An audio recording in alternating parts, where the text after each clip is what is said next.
2018년도에 독일에서는 이미 대법원에서 앞으로 독일의 모든 공식 문서에 젠더를 표시할 때 male, female, 그 다음에 또 하나 옵션을 넣기로 했습니다. 그 옵션은 용어에서 male, female 이거는 정자를 산출하는 존재, 난자를 만드는 존재를 의학적으로 얘기할 때 male, female 이렇게 얘기하는 겁니다. 트랜스젠더를 위해서 만든 건 아니고요. 트랜스젠더는 아마 남자, 여자에다가 표시를 할 겁니다. 그런데 사람의 몸은 자기가 소유하는 거고 자기 인생은 자기 거기 때문에 내가 정자를 산출하는 생물학적으로는 남자이지만 사람들에게는 나를 여자로 각인시키고 싶다, 나는 여자로서의 삶을 살고 싶다 하면 트랜스젠더 수술을 받지 않아도 여자로 표기할 수 있는 칸을 만들겠다는 겁니다. 젠더를 하나님이, 신이 만든 것이 아니고 젠더는 나의 선택이다라고 이제 독일의 수프림 코트에서는 결정을 내렸습니다. 물론 미국은 몇 년 전에 이미 결혼이 생물학적으로 남자와 생물학적으로 여자가 만나서 사는 것이 아니다라고 재정의를 했습니다. 이제 한국도 조만간에 그 젠더를 표시할 때 남자 여자 말고 제3의 퍼스널 초이스를 둘지도 모르겠습니다. 우리가 어떻게 살아가야 될까요? 직장에서, 특별히 미국 직장에 다니시는 분들은 아마 정말 심각하게 느끼고 있는 문제입니다. 보스가 동성애를 지지하고 있습니다. CEO가 동성애를 지지하고 있고 동성애를 반대하는 지역에 대해서 비즈니스를 취소시키겠다고 이미 엄포를 놓은 상태에 있습니다. 그런 직장에서 CEO와 함께 일해야 되는 그리스도인은 어떤 마음으로 살아야 할까요? Political correctness라고 미국에서는 굉장히 중요한 태도 중에 하나죠. 도덕적으로 틀렸다고 생각되더라도 그걸 얘기하지 않는 것입니다. 그런데 많은 그리스도인들이 지금 미국에서 그리고 한국에서 인권위원회가 이렇게 얘기하기 때문에 수프림 코트에서 이렇게 얘기하기 때문에 성경이 얘기하는 것을 얘기할 경우에 politically incorrect, 정치적으로 굉장히 잘못된 발언을 하고 있는 거죠. 그래서 그런 사람들을 향해서 직장에서는 bigotry, 아주 고집이 센 사람, homophobia, 동성애자들을 혐오하는 사람, 인류에 대해서 인류를 미워하는 그런 식으로까지 이렇게 묘사하고 있습니다. 근데 성경은 처음부터 끝까지 언제나 하나님을 기쁘시게 할 것인가 사람을 기쁘시게 할 것인가 선택을 각 세대마다 주어왔습니다.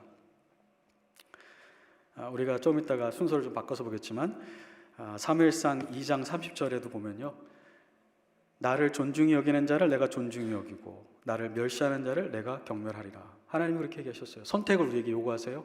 나를 존중할 건지 나를 멸시할 건지. 근데 하나님을 존중한다는 게 뭘까요? 하나님이 세우신 질서, 뜻을 그대로 받아들이고 실천하는 것이 하나님을 존중하는 것이고요. 하나님을 멸시한다는 건 뭘까요? 하나님이 세우신 질서와 뜻을 버리는 거죠. 하나님이 yes라고 했는데 우리는 no, 하나님이 no라고 얘기했는데 우리는 yes라고 말하는 것이 하나님을 멸시하는 것입니다.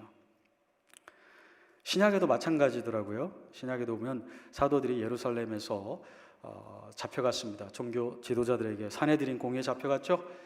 4장 19절에 보면은 이제 예수의 이름으로 다시 전도하지 말아라. 그러니까 사도들이 선택권을 좀 받은 겁니다. 하지 말라는 제안을 받았습니다. 거절할 수도 있고 핍박이 싫으면 순종하는 거죠. 사도들이 어떻게 대답했습니까?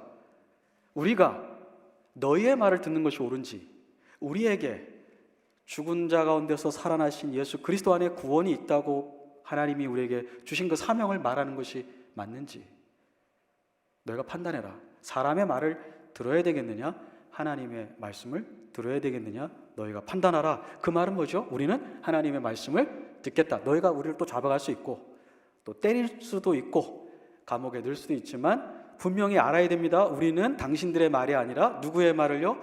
하나님의 말씀을 듣겠습니다. 우리는 그리스도인입니다. 이렇게 간증을 했습니다. 바울도 그랬죠. 그래서 갈라디아서 1장 10절에 보면 내가 사람을 기쁘게 하랴? 내가 사람을 기쁘게 하려고 했다면 내가 지금까지 이렇게 고난을 받을 필요가 없다.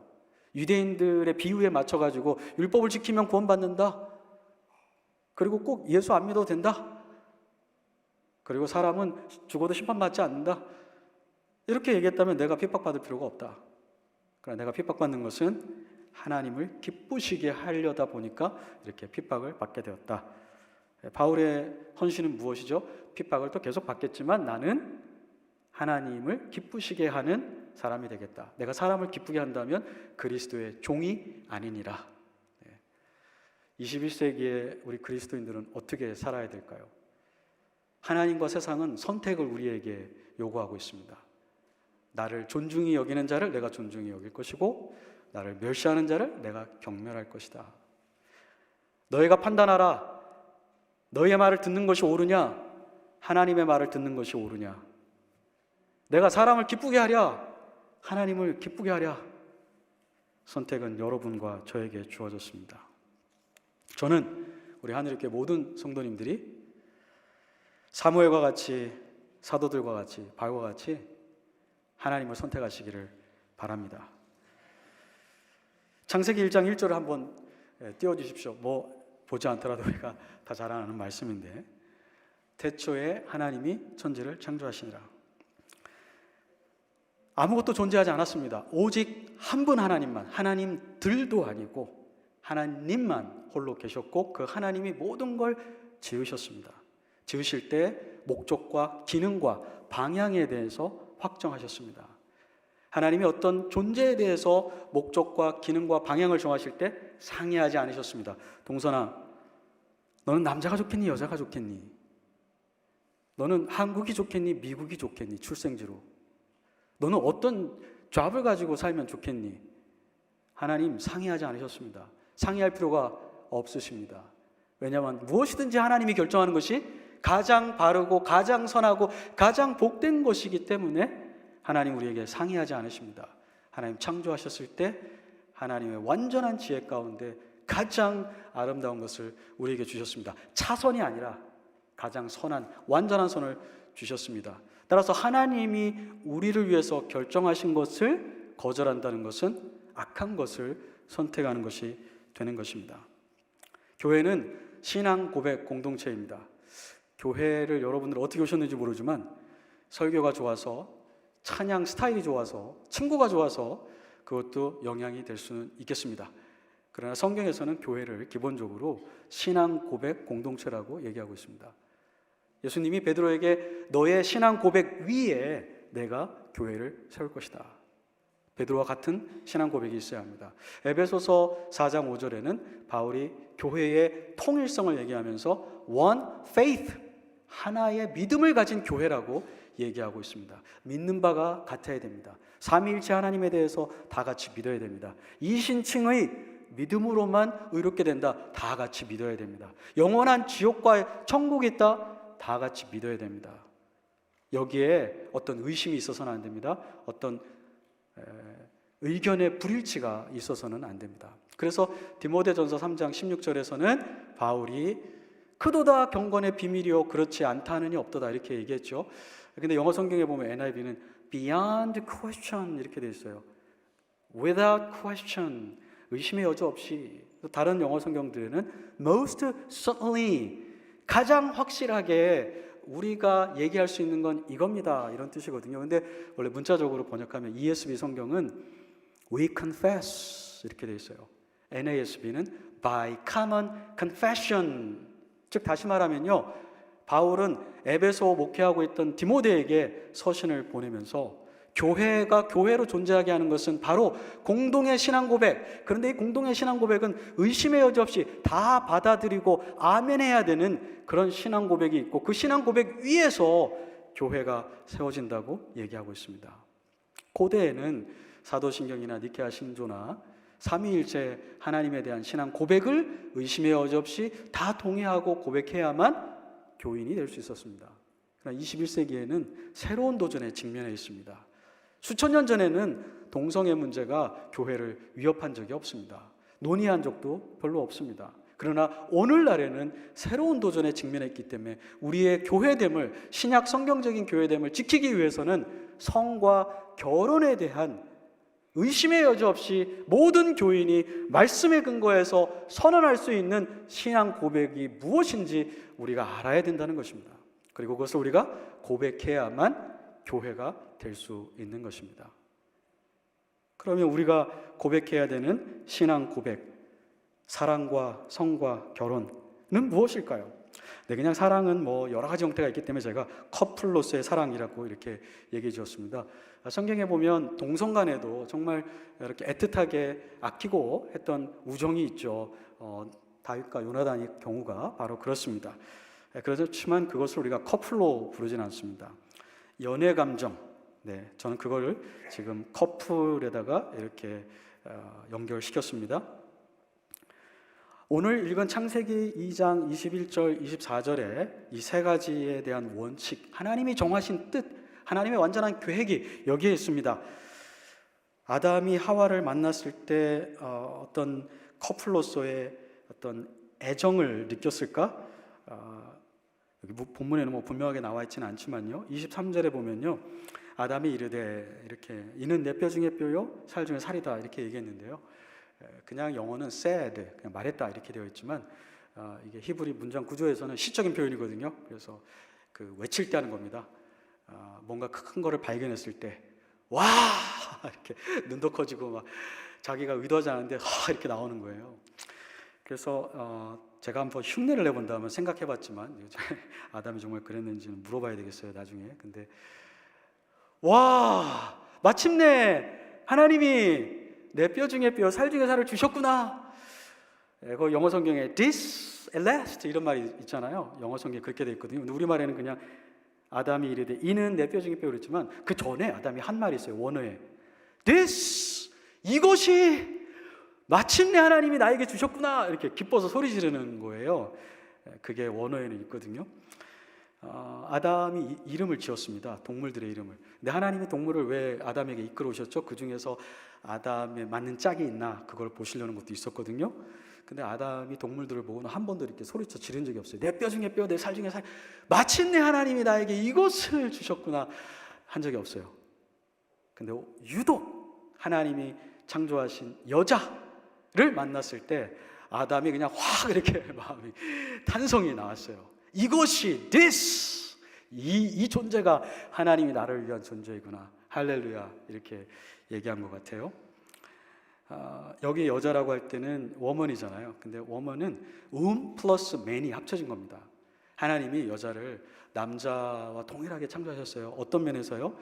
인간의 가치, 존엄성 이런 면에 있어서요 똑같이 창조하셨어요. 하나님이 똑같이 소중히 보시는, 그리고 하나님의 형상에 있어서 남자만 100% 아니고요 여자도 하나님의 형상 100% 다 창조받은 귀한 인간입니다. 근데 하나님이 의도적으로 한 가지 다르게 하신 게 있어요. 그게 뭐죠? 자궁입니다. 즉 성적으로 다른 존재로, 인간의 존엄성에서는 같지만 성적인 기능과 그 성적인 기능의 차이로 역할의 차이를 하나님이 처음부터, 인간의 선택이 아니고요 처음부터 하나님이 결정해서 선물로 주신 것입니다. 그래서 저는 1번에 우리가 커플로서의 사랑을 얘기할 때 동성애자 분들은 우리도 이성 간의 커플들이 느끼는 그런 사랑을 느낍니다. 나도 애틋하게 생각하고 보호해 주려고 하고 나도 정말 낭만적인 사랑을 합니다 이렇게 주장하거든요.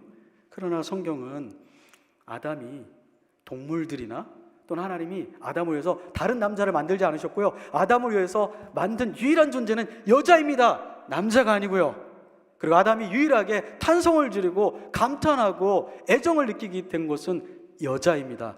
남자가 아니고요. 그래서 우리 형제님들이 이제 싱글분들이 결혼할 때 어떤 자매가 좋을까? 자기가 탄성이 나오는 자매가 있잖아요. 아마도 믿음 안에 있고. 그러나 일단 그 약혼을 한다든지 서로 결혼을 약속한다면 다른 자매를 보고 탄성을 지르면 안 돼요. 끝난 겁니다. 이제 한 명에게. 아담도 하나님이 하와에게만 다 끝내셨어요. 그 탄성은 연애 감정을 아무한테나 이렇게 발산하면 안 되시는 거예요. 결혼하신 분들도 마찬가지입니다. 결혼하신 분들도 자기 배우자에게만, 이성인 배우자에게만 아담이 하와에게 느꼈던 탄성을 내셔야 되는 겁니다. 물론 하나님이 창조하신 남자들 여자들이 예쁩니다. 그래서 그런 면에서 참 하나님이 예쁘게 창조하셨다 이것까지는 좋은데 이 연애 감정을 느끼는 거는 안 됩니다. 하나님이 연애 감정은 두 몸이 하나가 되어서 가정을 이룰 남편과 아내에게만 허락하신 겁니다. 따라서 이성 간에도 연애 감정을 배우자가 아닌 다른 사람에게 갖는 것이 허용되지 않았다면 동성 간에도 허용되지 않는 것입니다. 왜냐하면 하나님이 한 번도 인간의 배우자로 동성을 세운 적이 없기 때문입니다. 성적 매력과 그 성적 매력의 발산, 터치, 그 성적의 어떤 행위, 이런 것들은 반드시 동성이 아닌 이성 안에서만 되도록 그렇게 하셨죠. 그래서 남성과 여성의 생식기 자체를 하나님이 다르게 만드셨는데 묘하게 조합이 되고 화합이 되도록, 상충되지 않도록 그렇게 만들었습니다. 그래서 로마서 1장에 남자가 남자를, 여자가 여자를 성관계하는 것이 바울이 뭐라고 그랬죠? 영리, contrary to nature, 본성에 어긋나게, 하나님이 원래 그렇게 창조한 적이 없는데 억지로 여자와 여자가, 남자와 남자가 성관계를 갖는 것은 창조주 하나님에 대해서 노라고 얘기하는 것입니다. 하나님이 정해진 길을 노라고 얘기하는 것입니다. 그래서 contrary to nature, 본성에 거스린다라고 얘기하고 있는 것입니다. 가정 안에서만 돼야 됩니다. 동성 간의 성행위는 그렇기 때문에 인정될 수 없습니다. 동성 간의 결혼 자체가 성립될 수 없기 때문에 동성 간의 성행위는 당연히 성립될 수 없습니다. 이성 간에도 성행위는 어디서만 허락된다고요? 결혼. 네, 결혼 안에서만 허용됩니다. 자, 말라기서 2장 14절과 15절을 한번 보여주십시오. 말라기서 2장에는요, 하나님이 결혼에 대해서 원래부터 가지고 계셨던 뜻이 게시되어 있습니다. 너와 내가 어려서 맞이한 아내 사이에 여호와께서 증인이 되시기 때문이라. 자, 결혼할 때 증인이 계세요. 하나님이 증인이세요. 목회자분이 물론 증인으로 법정 문서에 선서를 하겠지만 영적으로는 하나님이에요. 창세기에 보면 남자와 여자를 연결시켜 주신 분이 누구죠? 하나님이세요. 네. 서로 다른 이성을 생식기적으로는 차이가 나지만 완전히 조합되어서 한 몸이 되게 하신 그 하나님께서 인도자가 되시고 중매자가 되시고 증인이 되시는 게 결혼입니다. 우리끼리 마음 맞아서 하는 게 아니고요, 하나님 앞에 언약을 맺는 거예요. 그래서 여기 보면은 서약을 했다, 내가 어렸을 때 맞이한 아내와 서약을 했다 그랬는데 그 서약은 그냥 단순히 결혼 서약이 아니고요, 카버넌입니다. 바이 카버넌. 하나님과 언약을 맺듯이 아내와 남편이 삼중의 언약을 맺는 겁니다. 서로만 언약을 맺는 게 아니고 결혼은 하나님과 부부간에 맺는 거예요. 그런데 동성애도 허락이 되지 않지만 이성간에도 성관계는 오직 결혼을 한 다음에만 된다는 것입니다. 많은 분들, 우리 모두를 포함해서 여기에 자유롭지 않습니다. 결혼하기 전에 성관계 하신 분들도 있습니다. 거기에 준하는 것, 행위를 한 분들도 있습니다. 제가 그것을 지금 문제 삼으려고 하는 것이 아니라 하나님의 뜻은 아니었기 때문에 회개하는 시간은 필요합니다. 우리 청년들 아직 싱글이시잖아요. 꿈도 꾸시면 안 돼요. 꿈도 꾸시면 안 돼요. 성경을 자세히 보시면 창세기에 이러므로 남자가 부모를 떠나 그의 아내와 합하여 둘이 한 몸을 이루지라. 가정을 이룬 다음에 합하는 거지. 가정을 이루지도 않았는데 몸을 합하는 것은 하나님의 계획이 아니라는 것입니다. 동성애만 정죄할 게 아니에요. 하나님 앞에서 자기 자신을 보고 하나님 앞에서 우리의 성생활을 봐야 됩니다. 결혼해도 마찬가지입니다. 미국의 이혼 사유 중에 많은 게 포르노라는 거 혹시 아세요? 남편이나 아내가 한 번도 돈을 주고 매춘한 적이 없고요, 옆집에 남편과 아내와 바람핀 적이 없어요. 그냥 자기 혼자 비디오로 이렇게 야한 포르노를 본 거죠. 그런데 미국 법정에서 그게 이혼 사유가 되는 거 아세요? 왜요? 육체적으로만 간음하는 게 아니고요, 심리적으로 이미 간음을 했기 때문에 이혼 사유가 충분히 됩니다. 아내나 남편이 이혼 소송을 할 경우에 100% 이혼하게 되어 있습니다. 그런데 마태복음 5장 28절에 보면 주님도 똑같은 말씀하셨거든요. 음욕을 품고 여자를, 그 자기 여자가 아니에요, 다른 여자. 음욕을 품고 자기 남편이 아니에요, 다른 남자. 목사님 성경에 거기 남자만 나와 있는 것 같은데요. 성경에는요 남자만 얘기하더라도 여자에게도 해당되는 그런 문법, 그런 문학 형태가 있습니다. 그래서 복음에 대해서 얘기할 때 예수님이 십자가만 얘기한다고 해서 부활을 얘기 안 한 게 아니고요, 부활을 생각하고 십자가를 얘기하는 거고, 또 복음을 얘기하면서 부활만 얘기할 때가 있어요. 십자가를 얘기 안 하는 게 아니고요, 십자가를 전제로 부활만 얘기할 때도 있습니다. 마찬가지로 로마서에 보면, 또 다른 성경에 보면, 레위기서에 보면 남자들 간의 동성애에 대해서 얘기하거든요. 여자들 간의 동성애에 대해서 얘기 안 하는 게 아니고 대표적으로 한 쌍만 얘기하는 거죠.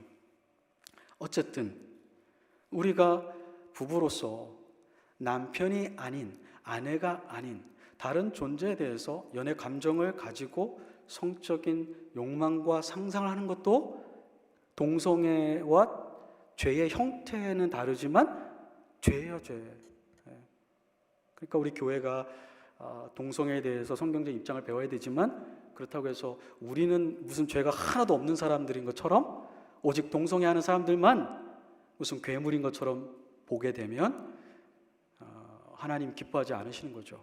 우리도 우리의 삶의 성생활에 있어서 나의 성의 성향에 대해서 하나님 앞에 계속적으로 거룩함을 유지하기 위해서 노력을 해야 되는 것입니다.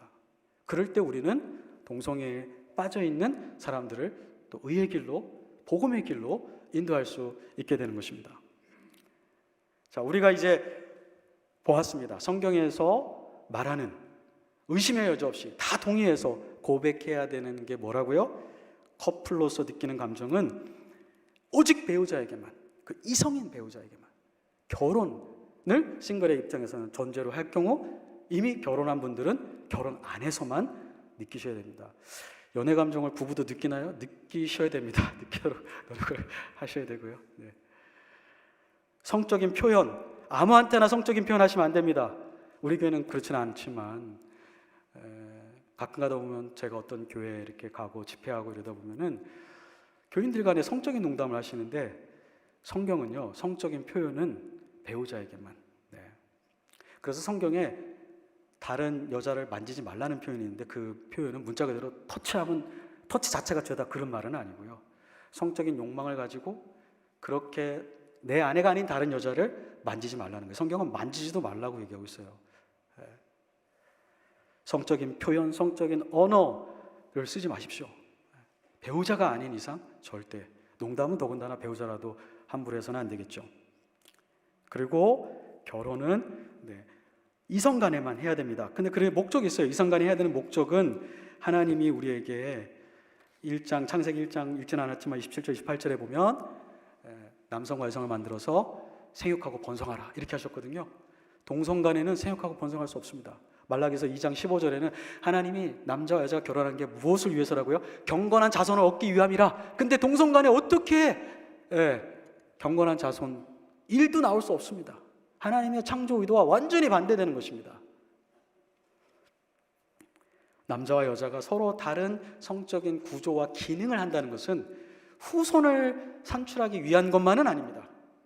아가서 아시죠? 아가서 성경에 보시면 성적인 이런 묘사들이 많이 나오거든요.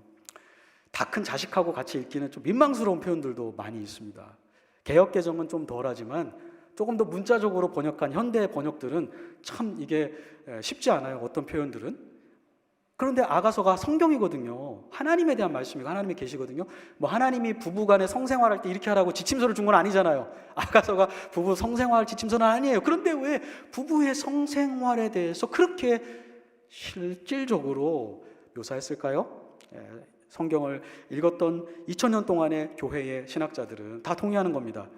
하나님과 하나님의 백성이 영적으로 연합할 때 그 연합의 강도를 어느 정도 조금이라도 이해할 수 있게 하나님이 선택하신 방법이 합당하게 부부로 결합한 남녀가 서로를 너무나 사랑하고 서로를 너무나 아끼는 상황에서 육체와 정신이 연합하게 될 때, 연합하면서도 내가 이 사람 안에 들어가고 이 사람이 내 안에 들어오고 우리가 마치 완전히 하나가 되는 것과 같은 만족과 기쁨과 연합을 느낄 때 비로소 우리가 하나님과 영적으로 연합된다는 것은, 하나님과 성적으로 무슨 관계한다는 게 아니고요, 연합된다는 것이 우리가 지금 느끼고 있는 이 부부간의 이런 연합보다 더 더 강도가 센 거고 더 깊은 거구나를 하나님이 이 땅에 살고 있는 주의 백성들에게 가르쳐 주시기 위한 한 방편으로 가정을 세우셨다는 것입니다. 굉장히 심오한 의미가 이 부부간의 성생활에 있는 것입니다.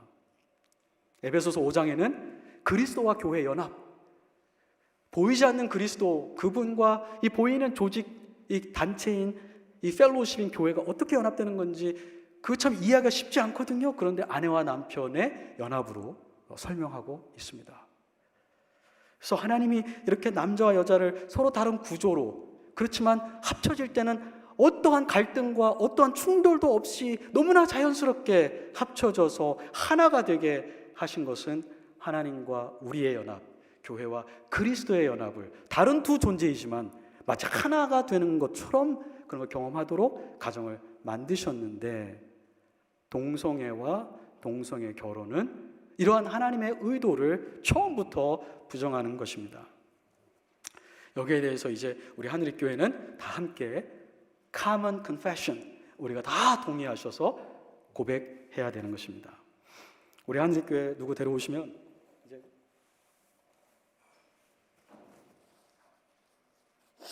가르쳐 주세요.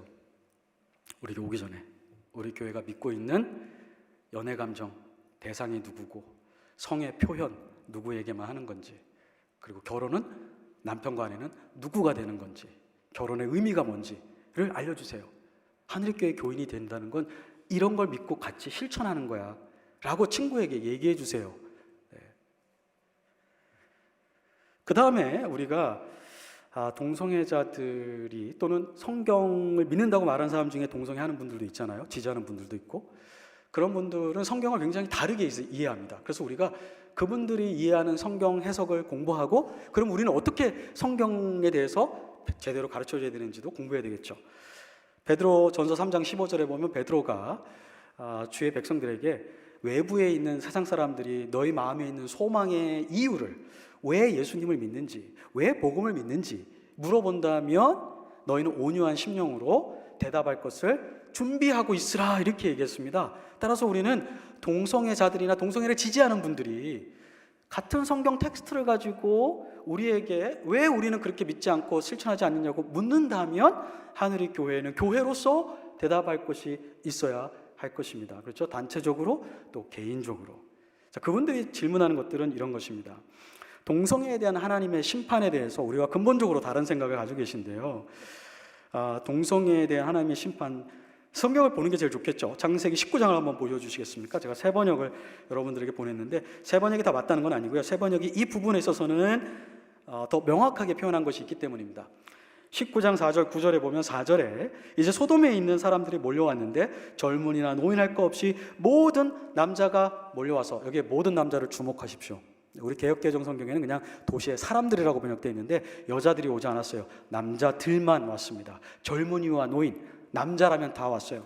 또 하나, 그 사람들이 와서 뭘 찾고 있어요? 여자를 찾는 게 아닙니다. 5절에서 뭘 찾고 있죠? 그 남자들이 어디에 있느냐? 이렇게 남자들이 남자를 지금 찾고 있습니다. 뭐 하려고요? 상관 좀 하려고. 상관한다는 것은 히브리어 원어나 ESV 영어 성경은 문자적으로 번역했거든요. 히브리어를 We may know them. 안다는 게 뭐 호구조사 한다는 게 아니에요. 이 안다는 히브리어는 성적인 관계를 갖는 것도 의미하거든요.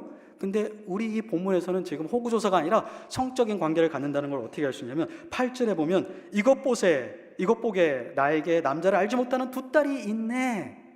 지금 그 소돔의 남자들이 다 몰려와서 사람의 모양으로 온 천사들을 끌어내서 성적인 관계를 하려고 하니까 롯이 자기 딸들을 보내면서 하는 말이 내 딸들은 남자를 알지 못했다, 이렇게 얘기하거든요. 알지 못했다는 건 남자가 어떤 존재인지 모른다는 게 아니고요, 남자와 성관계를 하지 않았다, 이런 뜻입니다. 그래서 본문은 분명하게 이 소돔과 고모라가 하나님 앞에 심판받은 것이 동성애와 동성애 행위로 인한 것임을 우리가 알 수 있습니다. 심지어 아직 동성애 행위는 이 천사들에게 일어나지 않았지만 그럼에도 불구하고 하나님은 이 성을 심판하기로 작정하시고 심판하셨습니다. 그래서 유다서 1장 7절을 보시면요, 유다서는 신약 성경인데요, 구약 사건을 설명하면서 소돔과 고모라가 음란하며 다른 육체를 따라가다가 영원한 불의 형벌을 받았다라고 얘기하고 있습니다. 다른 육체, different flesh. 그 뭘까요? 본성에 어긋나는 육체. 원래 남자는 여자와 여자는 남자와, 그것도 오직 부부간에만, 결혼 안에서만 성관계를 해야 되는데, 이 소돔과 고모라의 사람들은, 특별히 남자들은 다른 육체, 즉 하나의 본성을 거슬려서 남자의 육체를 탐했기 때문에 different flesh라고 얘기한 것입니다. 성경에서 이렇게 분명하게 하나님이 동성애에 대한 심판을 얘기하고 있음에도 세 가지 견해가 있습니다. 성경은 옛날 책이기 때문에 업데이트가 필요하다. 옛날 사람들이 옛날 사고방식, 우리는 21세기에 살고 미국에 살고 있는데 이런 문명이 개화된 사회에서 그 고리타분한 옛날 사회의 가치관을 따를 필요가 없다. 그렇죠. 우리는 성경 말씀에 디모데후서 3장 16절, 아까 보지는 않았지만 이런 말씀이죠. 모든 성경은 하나님의 감동으로 된 것으로 교훈과 책망과 바르게 함과 의로 교육하기에 유익하니. 근데 바울이 사용한 성경은 구약입니다. 바울이 존재하기도 이전에 훨씬 이전에 몇천 년 전에 있었던 사건들과 가르침을 바울은 여전히 1세기에 유효한 하나님의 말씀으로, 권위 있는 하나님의 말씀으로 받아들였습니다. 신약성경이 비록 2000년 전에 기록되었다 할지라도 신약성경 그 자체 전부는 하나님께서 오늘날 우리에게 주시는 영원토록 권위를 가지고 있는 하나님의 말씀인 것입니다. 따라서 성경은 업데이트가 필요하지 않습니다. 어떤 사람들은 이렇게 얘기합니다. 그러면서도 왜 성경에 있는 모든 걸 다 지키지 않습니까? 모세의 율법에는 동성애만 그렇게 정죄한 것이 아닙니다. 모세의 율법에는 식물을 심을 때 다른 두 가지 종류로 식물을 심지 말라는 법도 있고요. 옷을 만들 때 다른 두 종류의 그 옷감으로 옷을 짜서 입지 말라는 명령도 있습니다. 먹지 말라는 것도 있고 먹으라는 것도 있고. 그러나 오늘날 우리가 지키지 않습니다. 그래서 어떤 사람들은 왜 유독 구약 율법에 있는 동성애에 대한 금지만 지금까지 지키라고 하고 다른 건 지키지 않습니까? 다 지키든지 다 부인하든지 둘 중에 해야 되는 거 아닙니까? 이렇게 얘기하는 분들도 있습니다. 그분들은 율법을 잘 이해하지 못해서 그렇습니다. 율법은 기본적으로, 구약의 율법은 이스라엘이라는 신종국가에게 주어진 겁니다. 율법에 세 가지 요소가 있습니다. 첫 번째는 국가법, 시민법이 있습니다. 국가에게 주어진 거니까요. 두 번째, 율법은 오실 메시아를 상징적으로 보여주고 있기 때문에 희생 제물, 제사법이 있습니다. 세 번째는 창조 이래로부터 이 세상 끝날 때까지 지켜야 되는 도덕법이 있습니다. 신약교회는 이스라엘 국가가 아니고 신약교회는 이미 오셔서 완성된 그리스도의 구속사건 위에서 세워졌기 때문에 시민법도 지키지 않고요, 제사법도 지키지 않습니다. 신약교회가 여전히 구약으로부터, 구약의 율법으로부터 물려받은 것은 뭐죠? 도덕법입니다. 왜냐하면 이건 창조 시에 주어진 것이기 때문에 그렇습니다. 그래서 예수님이 마태복음 19장 4절에 보면 태초에 하나님이 사람을 창조할 때 남자와 여자를 창조하시고 남자와 여자를 하나가 되게 하셨으니 사람이, 하나님이 하나가 되게 하신 것을 사람이 나누어지게 하지 못할 것이다. 19장 6절. 그렇게 예수님도 창조 사건에 있는 결혼, 성관계에 대해서 확증해 주셨습니다. 업데이트가 필요하지 않습니다. 항구적으로 지켜야 되는 하나님 말씀입니다. 또 두 번째는 어떤 사람들은 성경에서 이 동성애가 소돔과 고모라가 정죄를 받았지만, 그리고 사사기에도 역시 나와 있습니다. 사사기는 레위 사람이 기브아라는 지역에 갔다가 기브아에 있는 남자들이 똑같죠. 이번에도 남자들이 이 성을 방문한 남자를 끄집어내서 상관하려고, 즉 성관계를 맺으려고 했을 때 이 레위 사람이 자기의 첩을 내줌으로써 그 폭력을 피하게 되죠. 그렇지만 그것으로 인해서 기브아 족속의 남자들이 전멸하는, 거의 전멸에 이르는 하나님의 심판을 겪게 됩니다. 근데 어떤 사람들은 이 소돔과 고모라 이 기브아 사건을 근거로 해서 성경이 정죄하는 건 동성애 자체가 아니라 집단 강간이다, 이렇게 얘기하는 거예요. 그렇지만 이 말도 맞는 건 아닙니다. 아까 우리가 창세기 19장을 봤지만 그 집단 강간도 하나님 앞에 심판받는 죄이지만 그 사건의 배후에는 동성애와 동성 간의 성행위가 자리 잡고 있었기 때문에 하나님의 심판을 받은 것이라고 얘기할 수 있습니다. 마지막으로 세 번째 견해는요, 더 아주 교묘하고 더 그럴듯해 보이는 건데요, 성경은 동성애 자체를 정죄하거나 동성 간의 성행위를 정죄하지는 않습니다. 그런데 강제적으로 동성애자들이 성관계를 하려고 할 때 그것을 정죄하는 것입니다. 소돔과 고모라를 강제로 하려고 그랬죠. 기브아에서도 강제로 하려고 그랬죠. 언뜻 보면 이 주장이 맞는 것 같은데 이것은 부분적인 것입니다. 성경은 강제적인 동성애자들 간의 성행위만 정죄하는 것이 아니라 그것이 사랑이라는 이름으로 합의에 의해서 기꺼이 자발적으로 이루어진 것조차도 성경은 다 정죄하고 있습니다. 우리가 어떻게 알 수 있냐면요, 레위기 18장 22절, 20장 3절을 보여주시기 바랍니다. 레위기 18장 22절에 보시면 너는 여자와 동침함과 같이 남자와 동침하지 말라. 이는 가증한 일이니라. 모세는요, 여기에 어떠한 억압에 대한 언급도 없이 일반적인 원칙을 주고 있는 것입니다. 레위기 10장 13절 누구든지 여인과 동침하듯 남자와 동침하면 둘 다 가증한 일을 행함인즉 반드시 죽일지니라. 둘 다 죽이라는 거예요. 남자 역할을 한 사람, 여자의 역할을 한 사람 둘 다 죽일지니. 폭력적으로 강제적으로 피해를 받았다면, 강간을 당한 사람이라면 둘 다 죽이면 안 되죠. 하나님의 의에 어긋나는 거거든요. 근데 모세는 지금 여기에서 그렇게 강제적으로 동성애를 하는 것뿐만 아니라 자발적으로 한다 하더라도 하나님 앞에 가증한 일이라고 말하고 있습니다. 이 가증한 일에 어떤 것이 또 들어가냐면요, 레위기 18장 26절과 27절에 보면 근친상간, 숙모와 성관계를 갖는 겁니다. 처제와 성관계를 갖는 것입니다. 이웃 아내와 성관계를 갖는 간음, 근친상간, 간음, 또 하나 동물과 성관계를 갖는 수간, 이것도 하나님이 동성애와 함께 다 패키지로 이 레위기 18장에서 가증한 것이다, 가증한 것이다 이렇게 얘기하고 있습니다. 로마서 1장을 다시 한번 볼까요? 로마서 1장 26절과 27절, 또 고린도전서 6장 10절, 동성애를 지지하는 분들이 많이 인용하는 표현입니다. 여기에 보면 여자들이 여자를 버리고요, 순례대로 쓰지 않고요, 영리로 쓰고, 남자들도 순례대로 여자 쓰기를 버리고 서로 향하여 음욕이 불일 듯 하다 했는데요, 여기에서 그 음욕, 그 다음에 고린도전서 6장 11절, 10절도 한번 보여주시겠어요? 네, 고린도전서 6장 10절에 보시면 하나님 나라에 들어갈 수 없다, 즉 하나님 나라에 들어가지 못한다는 건 구원을 받지 못한다는 거거든요. 근데 그 구원을 받지 못하는 사람들의 캐러고리에 어떤 사람이 들어가냐면 불의한 사람들, 하나님 나라를 상속받지 못하는데요, 착각하지 마십시오. 음행을 하는 사람들이나 우상을 숭배하는 사람들이나 간음하는 사람들이나 여성 노릇을 하는 사람들이나 동성애를 하는 사람들이나. 근데 우리말 개역개정 성경에는 남색하는 자 이렇게 되어 있습니다. 즉 남자들끼리 성관계를 하는데 여자 노릇을 하는 남자가 있고요, 남자로서 남자 역할을 하는 남자가 있습니다. 근데 그건 여자들도 마찬가지입니다.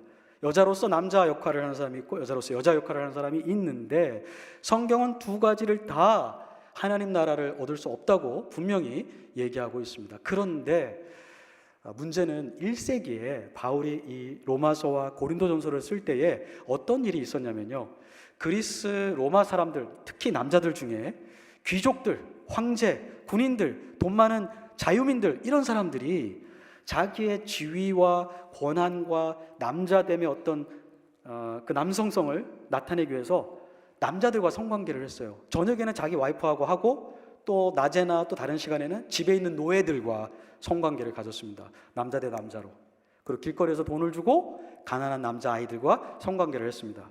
그것을 근데 이렇게 떠벌렸어요. 자랑했어요. 왜요? 그만큼 난 돈이 많다, 그만큼 나는 자유인이다, 그만큼 나는 사회에 지위가 있다는 것을 나타내기 위해서 바울이 고린도전서와 로마서를 쓸 때에 많은 이방 남자들 중에 와이프와도 성관계를 하지만 동성과도 성관계를 하는 사람들이 있었습니다.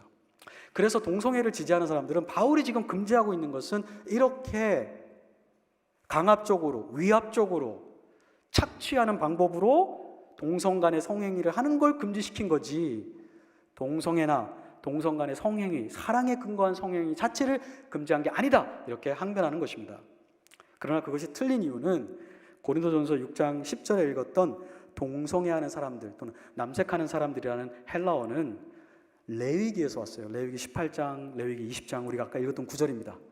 남자가 여자처럼 남자끼리 침대에 누워서 상관할 때, 성관계를 가질 때, 그 두 가지, 침대에 눕다, 성관계한다, 이 두 가지 단어가 합쳐진 게 지금 바울이 사용한 고린도전서 6장 10절에 있는, 그리고 디모데전서 1장 10절에 있는 남색하는 자, 동성애하는 자, 거기에 들어가 있어요. 그래서 바울이 금지한 것은, 성령님이 바울을 통해서 금지한 것은 강압적인 성관계뿐만 아니라 자발적이라 하더라도, 로맨틱한 성관계라 할지라도 동성 간에 맺는 어떠한 성관계도 하나님 앞에 가증스럽다는 것입니다.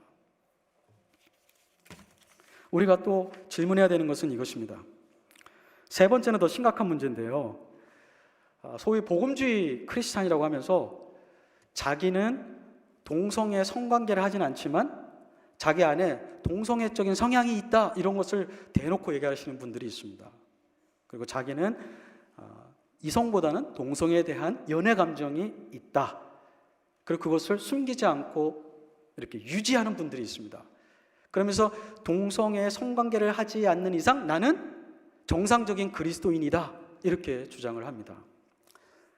성경은 그렇게 얘기하지 않습니다. 성경은요, 동성애 행위, 성관계뿐만 아니라 동성을 향한 연애 감정을 하나님께서는 악하게 보고 있습니다. 로마서 1장에 보시면 하나님께서 26절, 27절에 보면 하나님의 진노가, 18절에 보면 하나님의 진노가 이 불의를 행하는 자들에게 임하시는데 그 이유가 그들이 부끄러운 욕심에 빠져 있기 때문입니다. 동성을 향한 이 열망, 이것이 하나님은 부끄러운 욕심이라고 얘기하고 있습니다. 27절에는요, 더 나아가서 음욕이 부릴 듯하다, 즉 산불이 나가지고 산을 다 태우듯이 동성을 향해 가지고 있는 그 연애 감정, 그것은 하나님이 보실 때 정욕이 불타서 태워버리는 것과 같다고 얘기하고 있습니다. 아무리 고상한 지위에 있고 아무리 세련되게 얘기를 하고 대화를 한다고 할지라도 동성을 향해서 가지고 있는 그 열망은 하나님께서 부끄러운 욕심, 불같은 욕정이라고 얘기하는 것입니다. 왜요? 하나님이 한 번도 연애 감정을 동성에게 느끼도록 창조하신 적이 없기 때문입니다. 연애 감정은 오직 배우자에게. 또 성경은요, 십계명에 이미 탐심에 대해서 얘기하셨어요. 마지막 계명 탐심이 뭐죠? 내게 아닌 건데 갖고 싶은 마음, 그게 죄입니다. 하나님은 한 번도 동성을 나의 인생의 커플의 배우자로 생각하도록, 연애 감정을 느끼도록 하신 적이 없습니다. 하나님이 허락하지 않은 존재에 대해서 원함을 가지게 되는 것 자체가 죄입니다. 물건만이 아니에요, 사람에 대해서도요. 또 하나, 야고보서 1장 14절에 보면 모든 죄는 욕심에서 시작된다고 그랬거든요. 욕심이 잉태한 즉 죄를 낳고, 그리고 모든 죄는 자기 스스로 욕심에 이끌려 넘어짐이라, 이렇게 말하고 있습니다.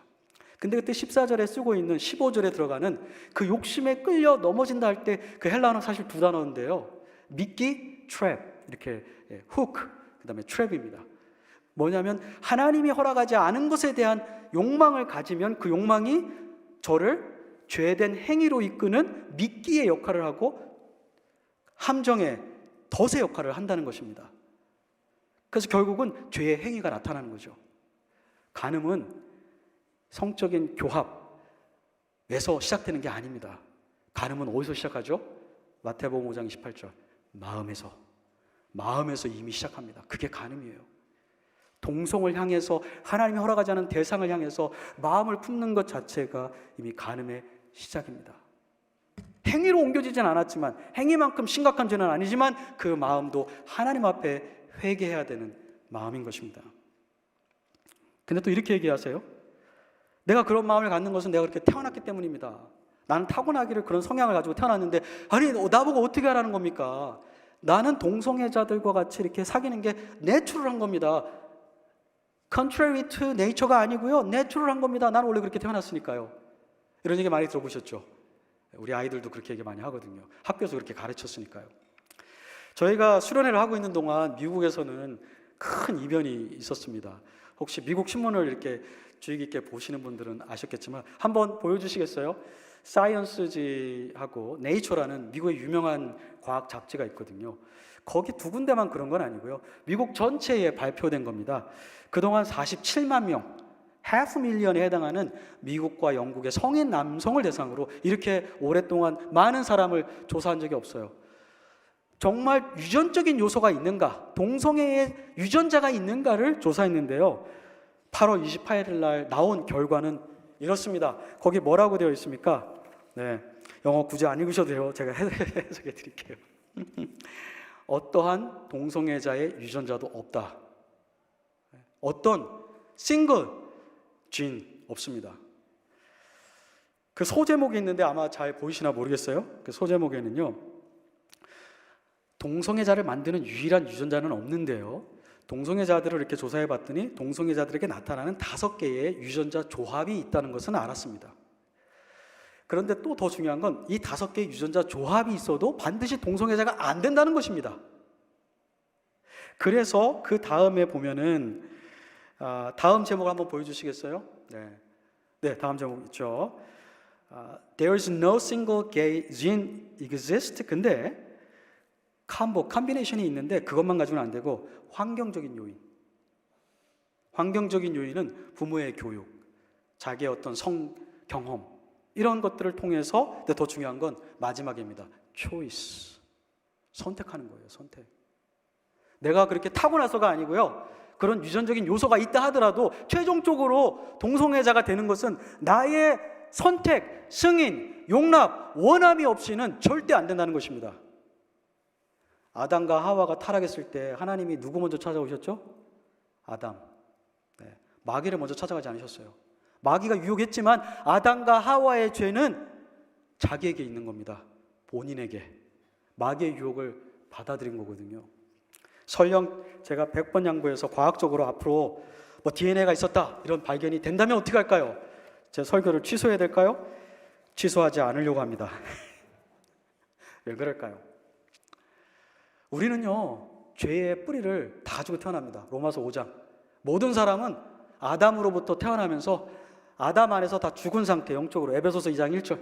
너희가 다 죄 가운데 죽어 있었다. 예수 그리스도를 만나서 죄사함 받고 거듭나기 전에는 영적으로 우리 다 죽은 상태에 있습니다. 왜요? 우리가 죄성을 가지고 죄성을 가지고 태어나거든요.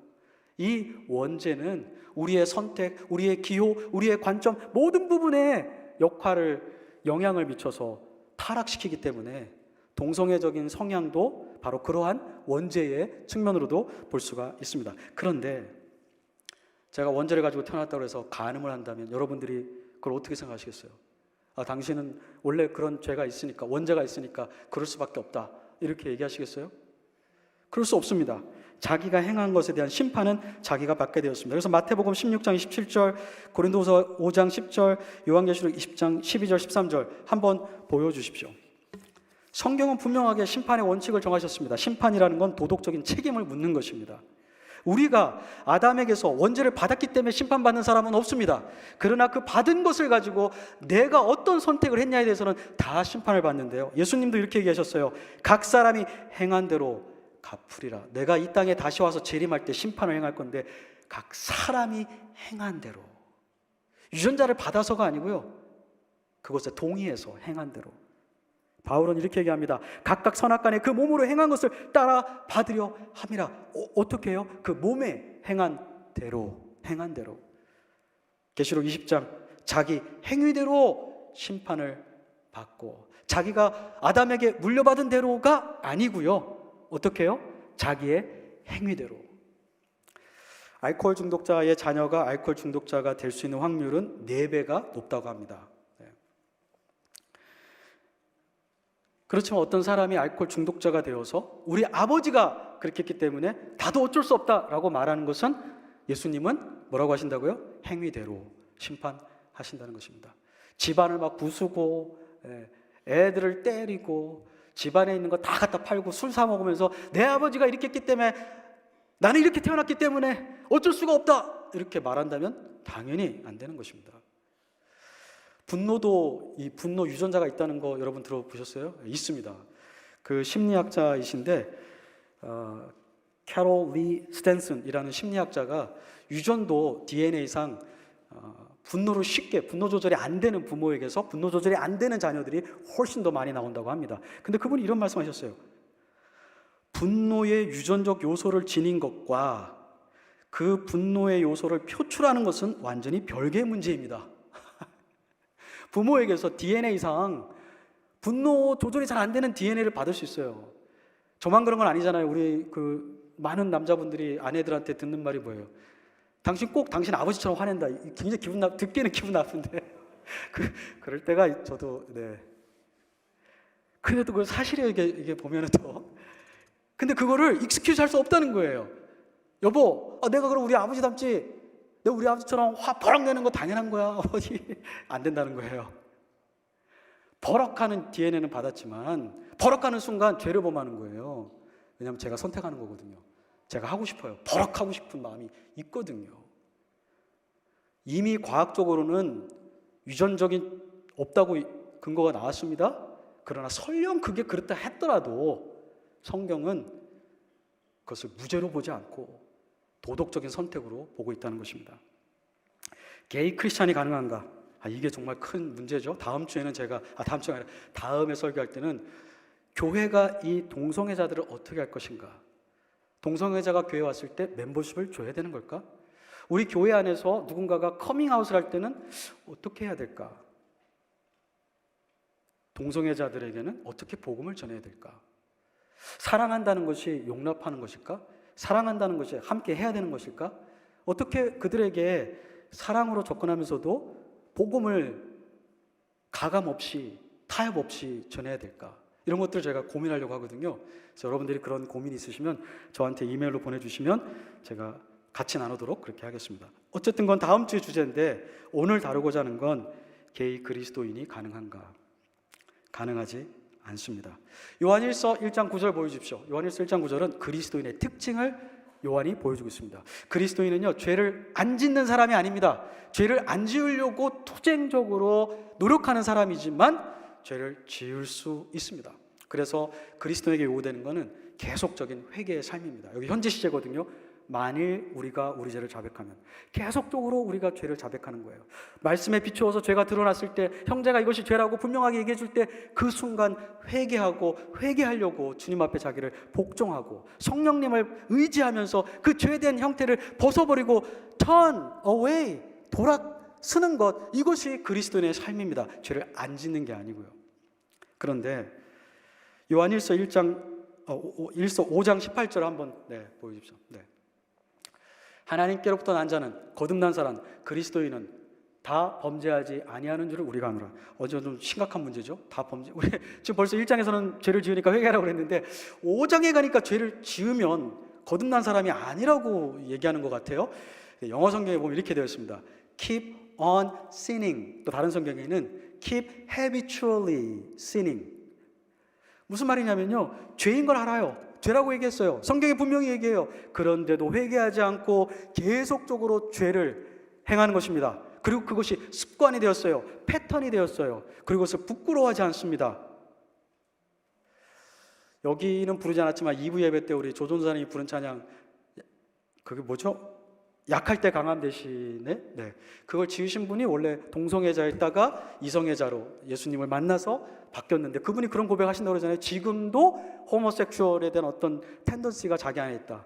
그 사람의 욕망, 그게 쉽게 바뀌지는 않죠. 도박을 평생 했던 분이 예수님 믿는다고 해서 도박성이 한 번에 싹 사라지는 경우는 상당히 드뭅니다. 알코올 중독, 드럭 중독도 마찬가지고, 그렇죠?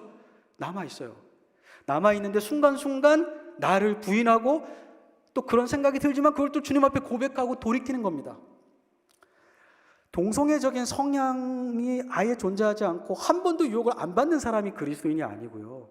그런 게 있을 수는 있지만 그때마다 끊고 고백하고 다시 한번 주님을 바라보고 주님을 따라가는 이 사람이 그리스도인인데, 동성애가 죄가 아니라고 한다든지 이것이 하나님 앞에 복된 것이라고 얘기한다면 그리스도인이라고 말할 수는 없는 것입니다. 요한이 말하고 있는 그리스도인의 정의와 완전히 배치되는 것입니다. 남의 여자와 잠을 자고 자기 아내에게 내가 잘했다고 얘기하는 남자는 없습니다. 그런데 동성애자들은 동성애 관계를 프로모트하고 있는 거죠. 고린도후서 6장 11절은 이렇게 얘기합니다. 11절 한번 보여주시겠어요? 고린도후서 6장 11절. 바울이 동성애하는 사람은 하나님 나라에 구원받지 못한다 이렇게 얘기하면서 거기에서만 끝난 게 아니고요. 너희 중에 이와 같은 자들이 있더니 이렇게 얘기해요. Such were some of you. 무슨 말일까요? 지금 이 자리에 앉아있는 고린도 교인들도 예전에는 어떤 사람이 있었다는 거예요? 남색하는 자, 여자 동성애자, 남자 동성애자들이 몇 명 있었어요. 몇 명인지 모르지만 바울이 레코그나이즈 했어요. 그런데 여기 보시면 시제가 뭐예요? such are, 현재 시제가 아니에요. 과거에. 과거에 그랬던 사람들 그리스도인 될 수 있습니다. 그러나 현재 그러한 것이 삶의 패턴인 사람은 그리스도인 아니라고 성경은 얘기하고 있습니다. 불가능한 것이 아닙니다. 디도서 3장 5절에 너희가 성령의 씻음과 새롭게 하심으로, 성령님이 씻어주세요, 새롭게 해주세요. 그래서 우리의 죄된 경향, 타고났지만 그 타고난 경향을 깨끗하게 해주시고 점진적으로 더 성화시켜 주시고, 그래서 이제 우리가 그렇게 동성애적인 성향과 삶을 살았던 것이 이제는 과거 시제로 내 삶에 더 이상 현저한 모습이 아닌, 유혹은 있을 수 있지만 굴복하지 않는 그러한 삶을 사는 것이 그리스도인입니다. 그리스도인이에요. 이것이 바로 교회입니다. 하나님께서 우리에게 주신 연애감정, 성관계, 이것은 오직 결혼이라는 한 남자와 한 여자 안에서만, 왜요? 하나님과의 연합을 나타내기 위해서, 그리스도와 교회의 연합을 나타내기 위해서, 하나님이 거룩한 백성을 얻기 위해서 그렇게 하신 것입니다. 우리 하늘의교회가 그 동성애자들을 앞으로 하나님 말씀으로 잘 인도해 주시고, 우린 동성애는 아니지만 혹시 우리 가운데 하나님이 인정하신 성적인 거룩함이 부족하다면 우리가 하나님 앞에 회개하고 정결하게 되기를.